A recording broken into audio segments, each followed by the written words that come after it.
Once upon a time, in Kaba village, there lived a man named Kevin. Everybody knew him. Everybody loved him.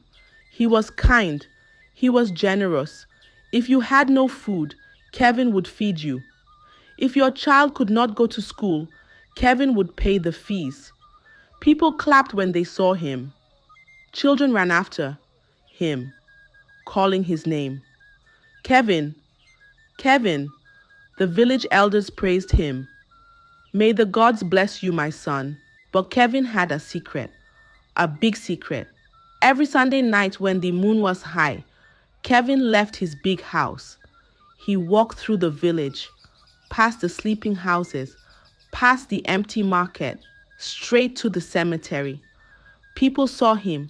People whispered, "Where is Kevin going?" they asked. But whenever they asked him, Kevin would smile, a slow, gentle smile. "I am going to pray for my mother," he said. And because he was a good man, they believed him. But he was lying. When he reached the cemetery, Kevin did not kneel to pray. No, he walked to one corner near his mother's grave. He cleared the ground, sweeping away the dead leaves. Then he did something strange, something scary. He opened a coffin that was waiting there, always waiting for him. And then he climbed inside.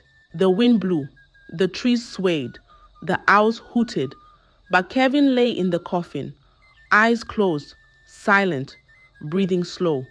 From midnight till morning, he slept inside the coffin. Every Sunday night, every single week. But why? Nobody knew. Nobody dared to ask. You see, once upon a time, Kevin was not always rich. No, he was poor. Poverty followed him like a stubborn shadow. His father had died when he was still young, leaving only his mother to take care of him and his younger siblings. Life was hard. Food was never enough. Money was like a bird. It flew away too fast, too easily. Every morning, Kevin woke up before the sun and carried a wooden tray filled with fruits. He walked through the village shouting, "Buy oranges, buy bananas, sweet mangoes for sale." But people barely bought. Some would look at him and shake their heads. Others would chase him away. And when the sun went down, he would drag his tired legs home, still holding the tray, still holding his hunger. He hated it. He hated being poor. His childhood friends had big cars. They had fine clothes. They had soft hands that never touched hard work. Some of them would stop and give him money. Some would laugh. "Kevin, still selling fruits? A whole man like you," they mocked. His heart burned. His blood boiled. But two people never laughed at him. Two people never left him. Kalu and Sammy, his best friends. Every night after work, they came to visit him.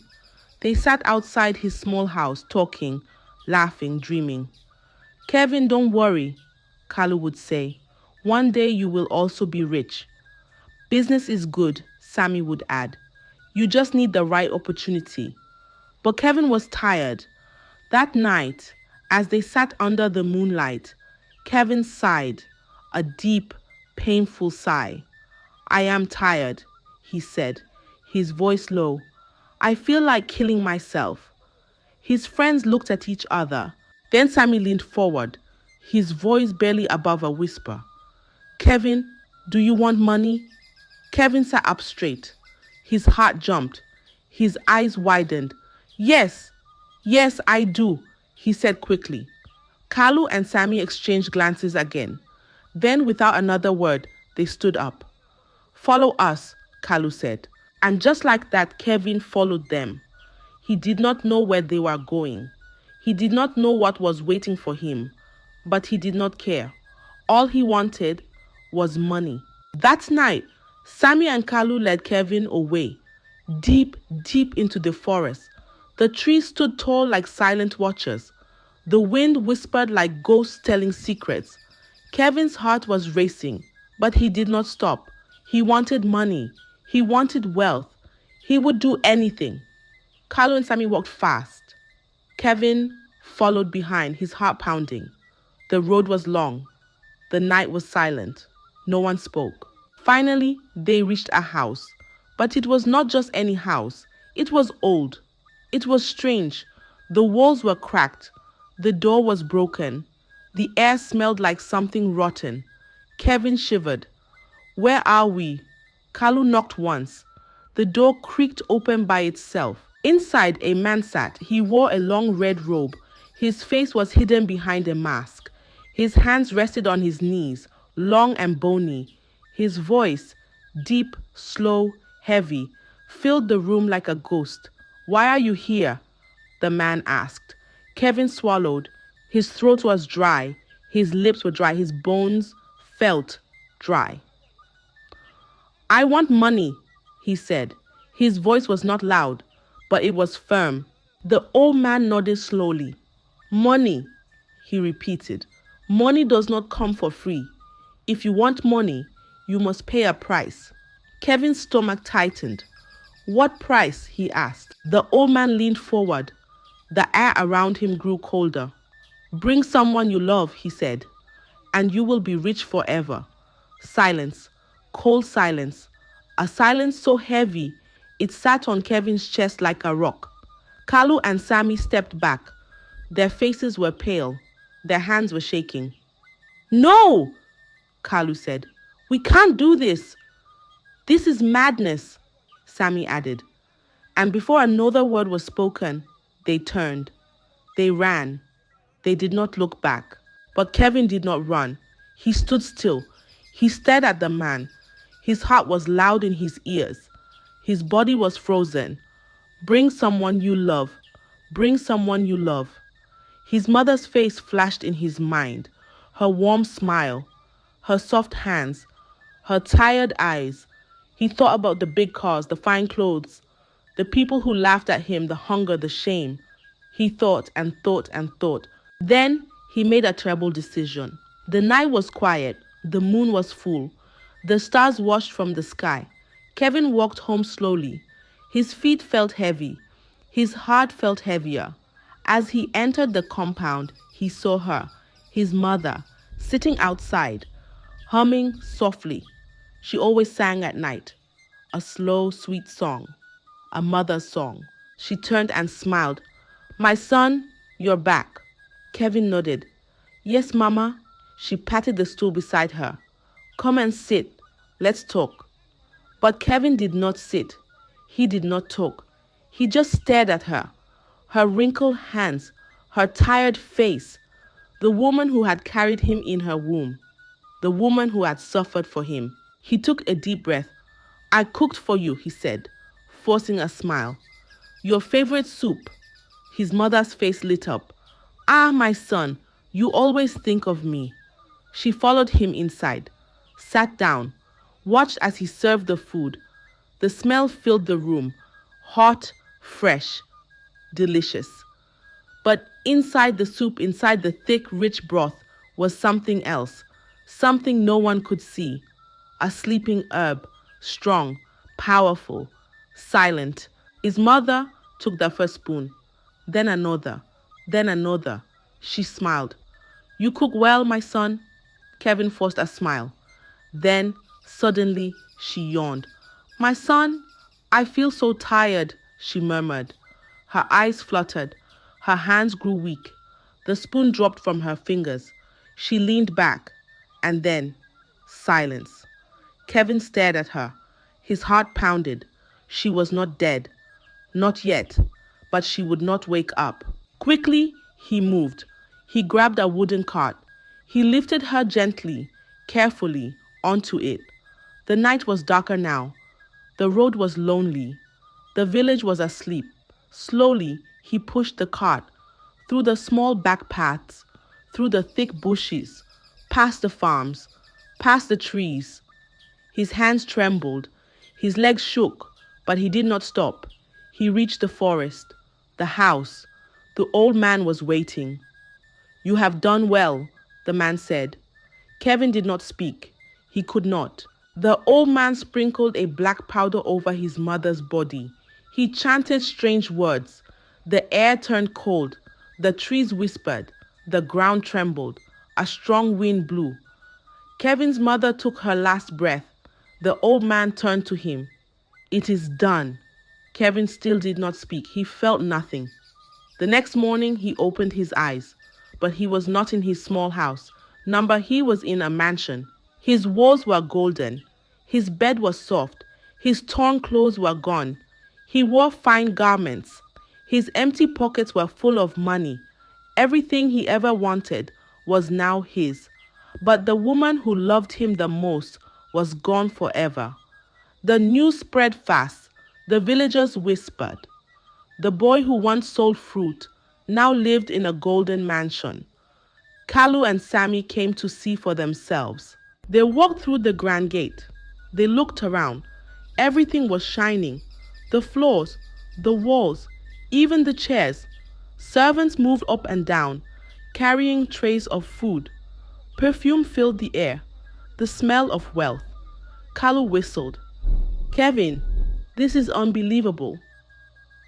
Sammy nodded. Where did all this come from? Kevin smiled, but inside his heart raced.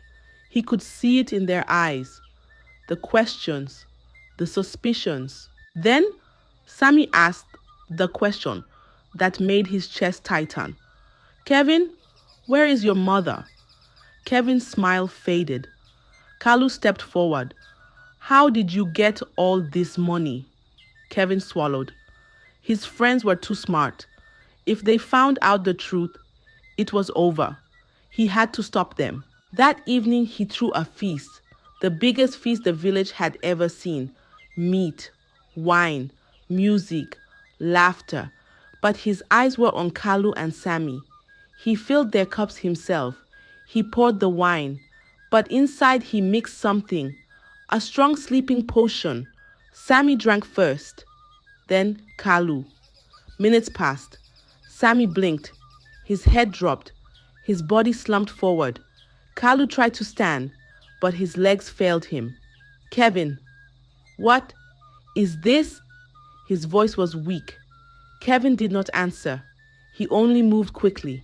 He took a rope. He wrapped it around Sammy's neck. He pulled, tight, tighter, strangling him to death. Sammy gasped. His body jerked. Then, stillness. Kevin turned to Kalu and started strangling him too. But before he could finish, boom, boom, boom, a loud knock at the gate. Kevin froze. His heart pounded. He thought fast. He dragged both bodies to a hidden chamber beneath the house. The floor swallowed them, leaving no trace. That night, he carried Sammy's lifeless body. He dug a shallow grave behind the mansion. He buried him under the cold earth. But what Kevin did not know, Kalu was not dead. Hours later, in the darkness of the chamber, Kalu's eyes opened. His head ached. His body was weak, but he was alive. Slowly, painfully, he crawled. He found a small opening. With the last of his strength, he dragged himself out.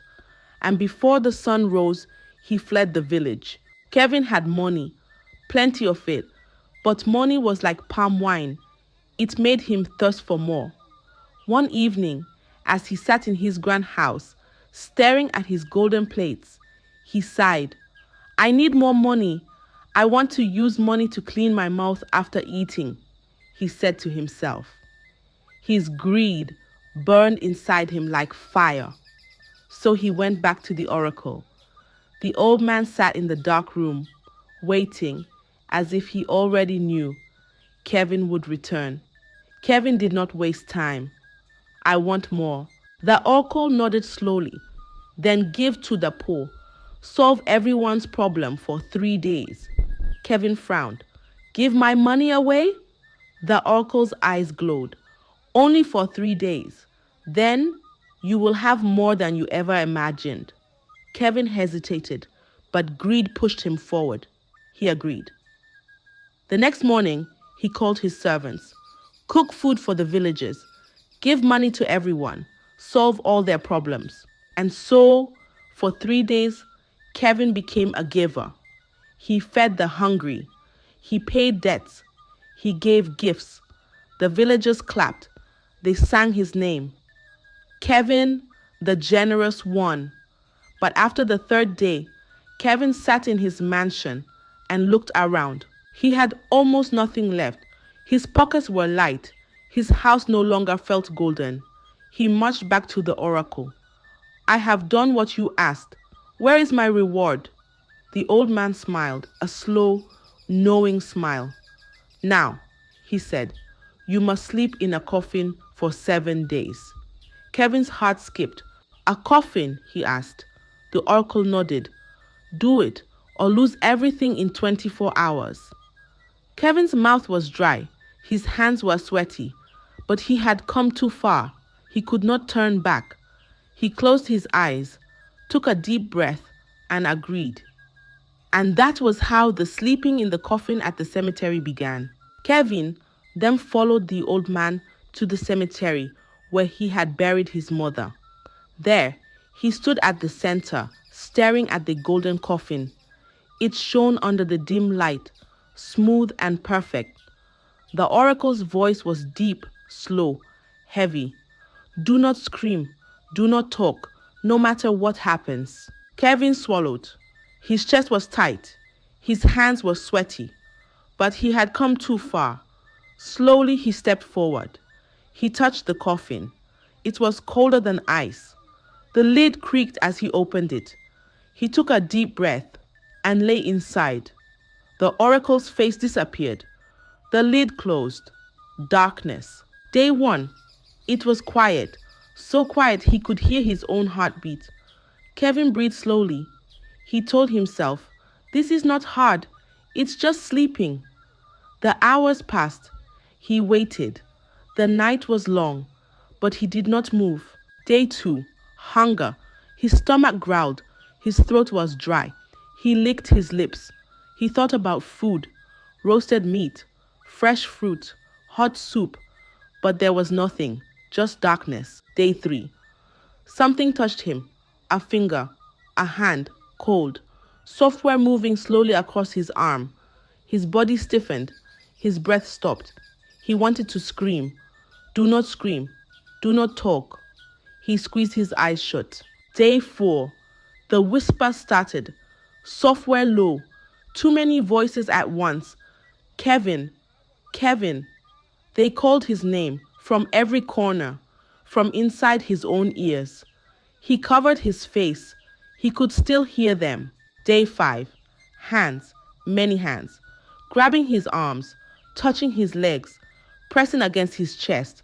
Cold hands, dry hands, old hands. Fingers ran across his face, over his lips, into his hair. He wanted to scream. He wanted to fight. Do not scream. Do not talk. Tears slipped from his eyes. Day 6. He could not breathe. The air was thick, heavy. He gasped. His chest burned. He felt like he was drowning. His hands clawed at the coffin lid. He wanted to push it open. He wanted to run, but he stayed. Tears rolled down his cheeks. Day 7. The lid creaked. Light. The air rushed in. Kevin gasped. His body shook. His clothes were wet with sweat. He crawled out. His legs were weak. His hands trembled. The oracle stood before him, smiling. You are now the richest man in town. Kevin looked at him. His lips cracked, his face pale, his bones sharp. But he was alive, and he was rich. Kevin returned home like a king. The villagers cheered. The women danced. The drummers played. Kevin, the richest man in town, they called him. His mansion overflowed with food. His hands dripped with gold. Servants ran to serve him. Women sat at his feet. Kevin laughed. He drank. He ate. He lived. But when night came, the darkness followed him home. The first night he lay in his soft bed, covered in the finest silk.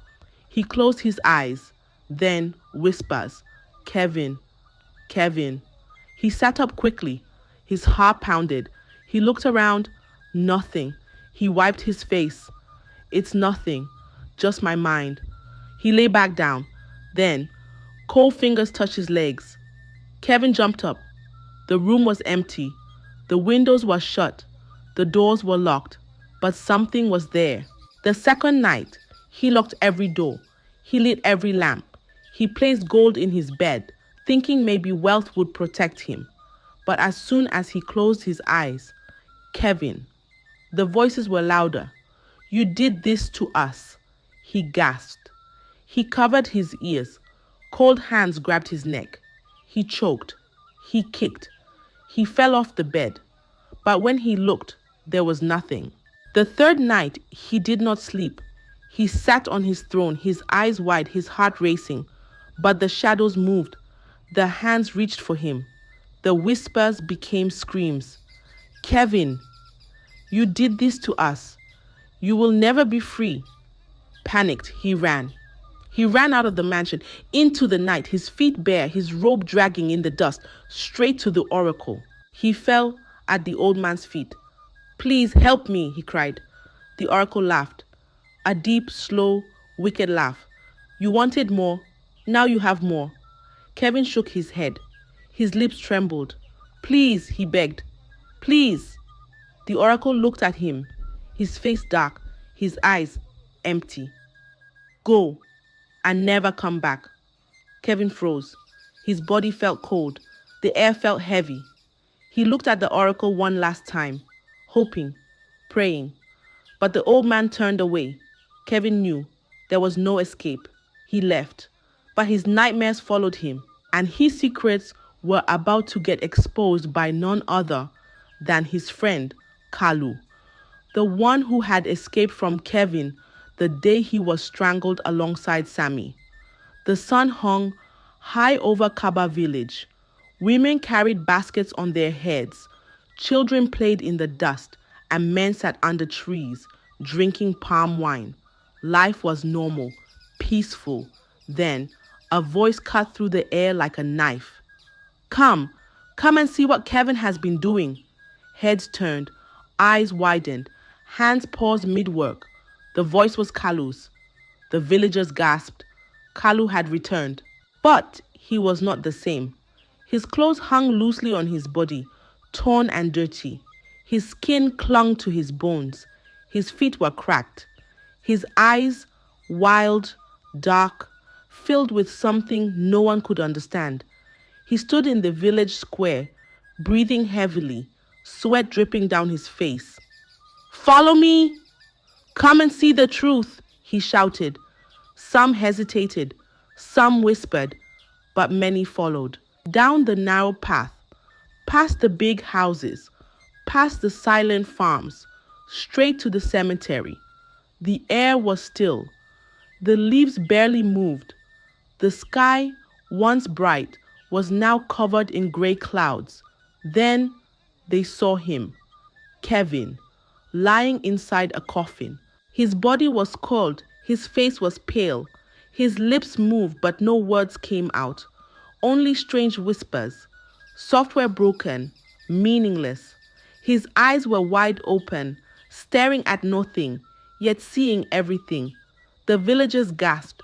Some stepped back, some covered their mouths. One old woman clutched her chest. Oh my God, she cried. They pulled him out. His feet touched the earth. And then he screamed, louder than anything they had ever heard. They want to kill me. Help me. Help me. He clawed at his own skin as if trying to tear something off. His body shook. His legs wobbled. But no one was touching him. No one was chasing him. Yet, he screamed. His eyes darted left and right, seeing things no one else could see. He fell to the ground, rolling, hitting his head, kicking his legs. Get away! Leave me alone, he shrieked.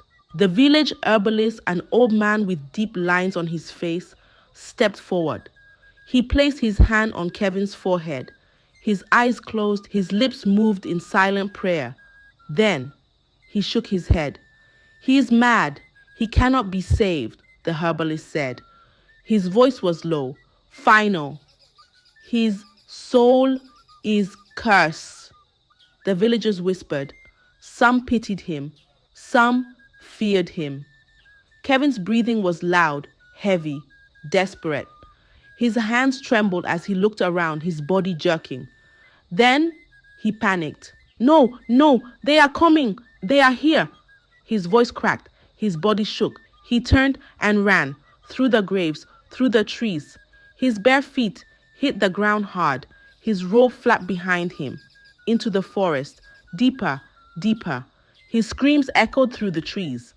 Then silence. The villagers waited. Minutes passed. Hours. Kevin never returned. That same day, the villagers marched to his mansion, but it was gone. The golden gates, gone. The big house, gone. The servants, the treasures, the riches, gone. Only a dry, empty land remained.